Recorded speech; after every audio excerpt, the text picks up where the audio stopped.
Imagine opening a sacred book, a manuscript older than the Bible most of the world reads today.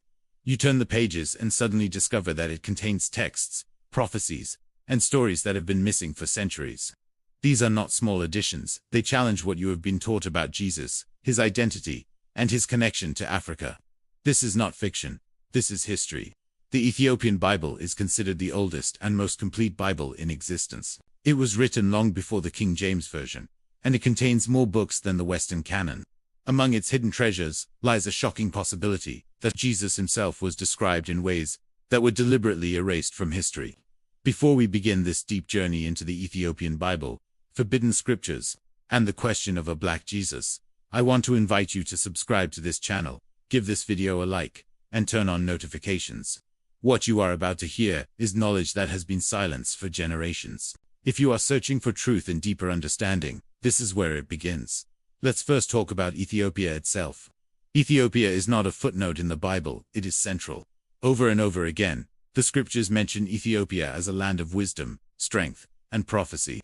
In Psalm 68-31, it says, "Princes shall come out of Egypt. Ethiopia shall soon stretch out her hands unto God." The Queen of Sheba visited Solomon and is connected to Ethiopia's dynasties.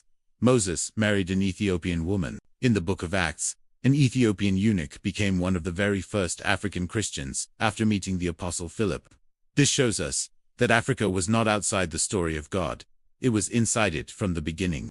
Now let us consider the Ethiopian Bible itself. While most Protestant Bibles contain 66 books, the Ethiopian canon contains 81. Think about that, 15 more books of history, prophecy, and revelation. Some of these writings include the Book of Enoch, the Book of Jubilees, and texts that were excluded from the Western canon. Why were they excluded? Because they contain visions and messages that did not fit the agenda of the powerful. They describe angels, fallen beings, hidden prophecies, and even depictions of the Messiah that challenged the European image of Christ. The Book of Enoch, for example, tells us of a vision of heaven, of angels who descended and corrupted humanity, and of God's judgment upon them. This book was widely read by early Christians. It is even quoted in the New Testament letter of Jude. Yet, when the Bible was formed in Europe, the Book of Enoch was removed. Why? Because its content was too mystical, too dangerous, and perhaps too connected to traditions preserved in Africa. Ethiopia, however, kept it to this day. The Ethiopian Church includes Enoch in their canon, preserving a vision of divine mysteries that the West decided to silence. The Book of Jubilees is another powerful text. It retells the stories of Genesis, but with added detail and interpretation. It speaks about creation, covenants, and even the law of God, in ways that Western Christianity never included. In these pages, we see humanity's story through a different lens, one that connects the people of God directly to Africa's timeline. Again, it was preserved in Ethiopia, but hidden in the West. And this brings us to Jesus himself. For centuries, Western art and tradition have painted him as a European man, with pale skin and soft features. But historically, this is impossible.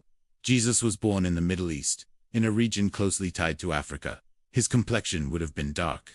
His features would have resembled the people of Ethiopia, Egypt, and Israel. Early Christian art from Africa depicts him with dark skin. Only later, during Europe's rise to power, did artists begin to whiten his image. Why does this matter? Because representation matters. If Jesus could be claimed as European, then Europe could also claim divine authority. They could justify colonialism and slavery by portraying themselves as chosen people, connected to a white Christ. But if the truth that Jesus was black, that Africa was central to his story, was widely known, it would destroy the false foundations built by empires. The Ethiopian Bible stands as living proof that Africa's role in Christianity has always been vital. These forbidden texts not only preserve stories that were censored, but they also reflect a vision of God and his people, where Africa is not erased. This makes us ask, what else was hidden from us? Let us not forget the Ark of the Covenant. The Ethiopian Orthodox Church claims that the Ark rests in Axum, Ethiopia, guarded for centuries by priests who dedicate their lives to it. If this is true, then Ethiopia holds not only the most complete scriptures, but also the holiest relic of the Old Testament. This alone would change everything we thought we knew about the biblical world. History also shows us that Christianity spread in Africa earlier than in Europe.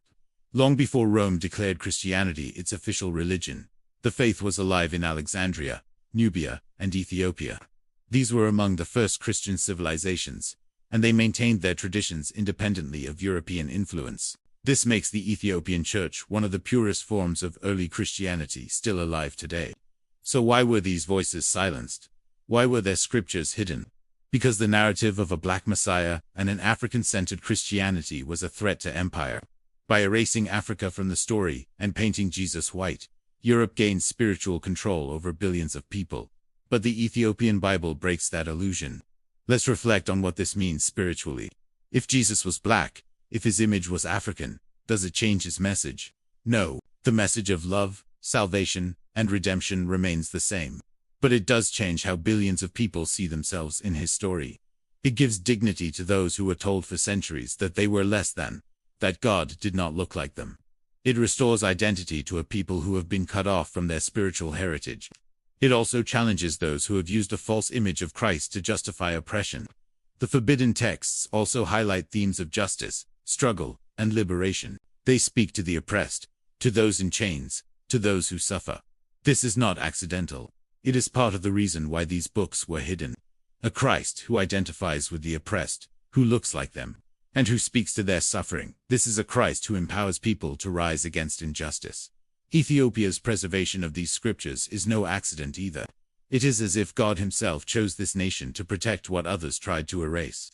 Through centuries of invasion, colonization, and religious wars, Ethiopia has remained a fortress of faith. While the Vatican edited, while empires rewrote history, Ethiopia held firm to the truth. Now imagine the impact of rediscovering these scriptures today. Imagine people around the world realizing that the Jesus they worship may not look like the images they were taught. Imagine believers connecting their faith back to Africa, back to the cradle of humanity, back to the land where Christianity was strong long before Europe ever knew it. This is more than history. This is awakening. And so, we return to the question, who is Jesus? Was he black? Was he connected deeply to Africa in ways that the West erased? The Ethiopian Bible answers us not with theories, but with texts, with history, with proof that has survived centuries of silence. If you have made it this far into the video, you are one of those seeking deeper truth. The truth is this: Jesus is for all nations, but his roots cannot be separated from Africa. The forbidden texts remind us that God's story is larger than what we were told, and that Africa has always been a part of his plan.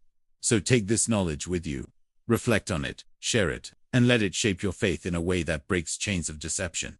Because truth has power, truth liberates. And the truth of Black Jesus, preserved in the Ethiopian Bible, is a truth that the world can no longer ignore. Before we close, I want to thank you for walking through this journey with me.